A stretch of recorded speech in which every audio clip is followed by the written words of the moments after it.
Bienvenue dans Défense Zone, le podcast qui traite des questions de l'univers militaire, de sécurité et également de géopolitique.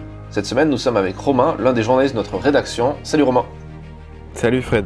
Le mois de mai se termine et il est temps de se retrouver pour un petit tour d'horizon des articles que tu as publiés dans l'espace premium des abonnés de Défense Zone. De plus en plus de tâches, autrefois réservées aux militaires, sont maintenant réalisées par des entreprises privées. Lorsque cela est possible, ce sont même des intelligences artificielles qui traitent des problèmes de plus en plus stratégiques.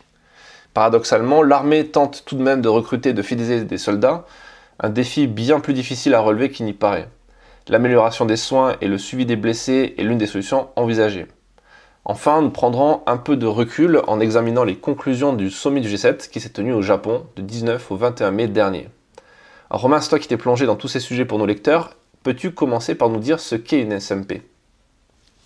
Les sociétés militaires privées sont des entreprises spécialisées dans les services liés au monde de la défense et de la sécurité. Patrouille armée en zone de conflit, logistique, renseignement.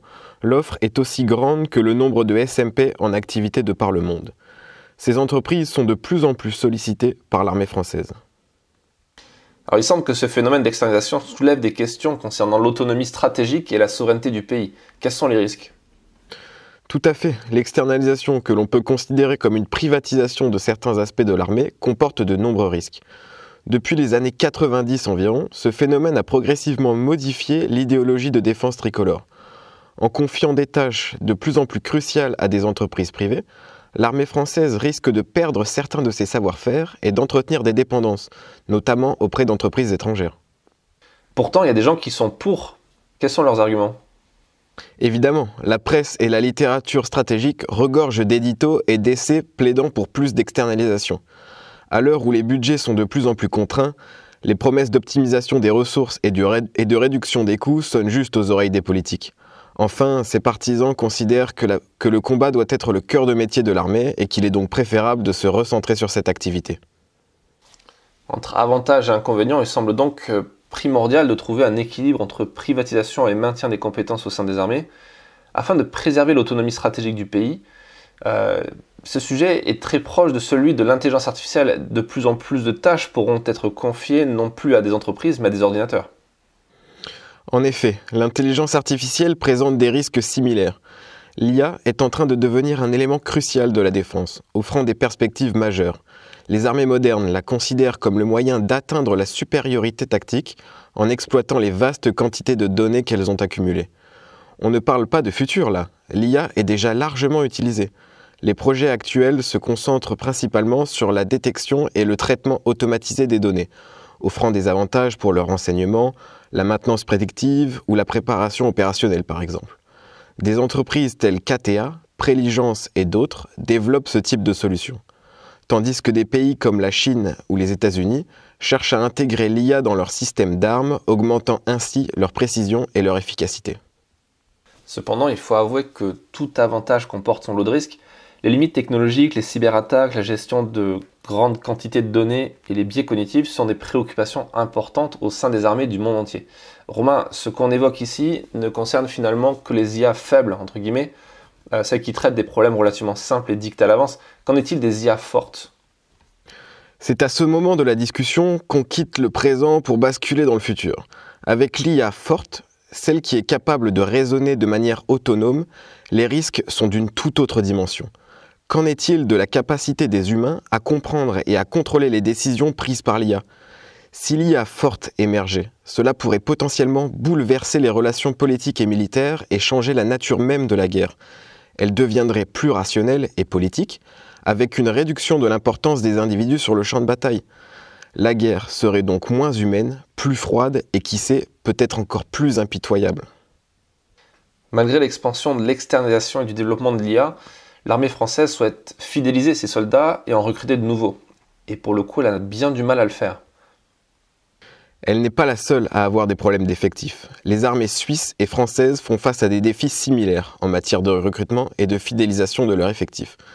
Chaque année, des milliers de soldats quittent les forces armées, compromettant ainsi leur capacité opérationnelle. Les solutions envisagées sont-elles les mêmes d'un côté et de l'autre des Alpes ? Pas tout à fait. La Suisse mise tout sur un modèle d'armée appelé AAA, axé sur l'apport en effectifs, l'instruction et les équipements. De son côté, la France prévoit d'intensifier ses efforts dans le cadre de la prochaine loi de programmation militaire.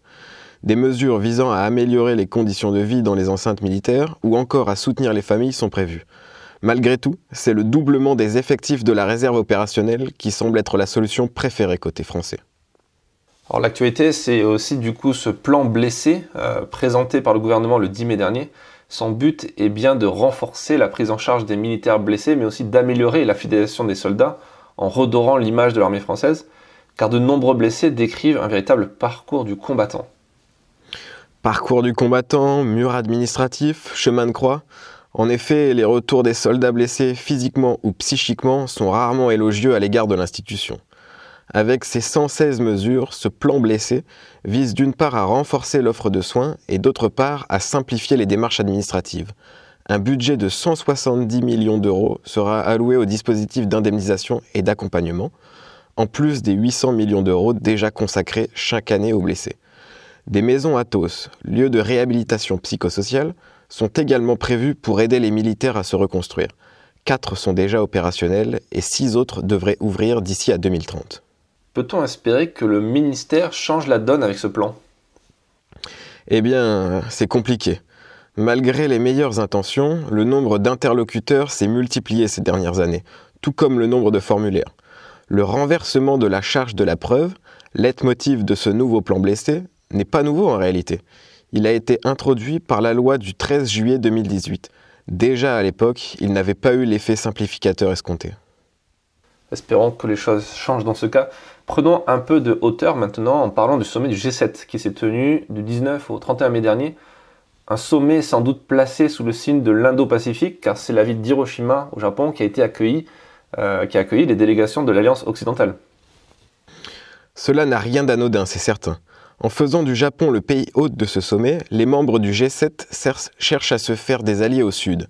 C'était un de leurs principaux objectifs durant ces 3 jours de réunion. D'une part pour contrer la Chine sans dégrader la relation, et d'autre part pour éviter que le clivage entre ces deux parties du monde ne s'accentue encore plus. De nombreux pays étaient invités, notamment le Brésil, la Corée du Sud, l'Inde, l'Indonésie ou encore l'Australie, qui est déjà bien acquise à la cause occidentale. Volodymyr Zelensky fut également de la partie, à la grande surprise des dirigeants du Sud, dont plusieurs n'ont pas apprécié ce qui a été perçu comme un piège tendu par l'Occident. Peut-on dire que l'objectif est rempli ? Oui et non, j'imagine ? Eh bien, plutôt non que oui, à vrai dire. Certes, l'Occident a montré un front uni en annonçant de nouvelles aides pour l'Ukraine. Cependant, les membres du G7 n'ont pas convaincu en dehors de leur cercle. Seule l'Inde concède un peu d'aide humanitaire. Dans le même temps, les reproches faits à la Chine, souvent de mauvaise foi soit dit en passant, ont encore plus crispé les relations avec Pékin. Quant aux alliances avec des pays du Sud, eh bien, aucun changement majeur n'a été annoncé de ce côté. D'aucuns diront que la diplomatie prend du temps.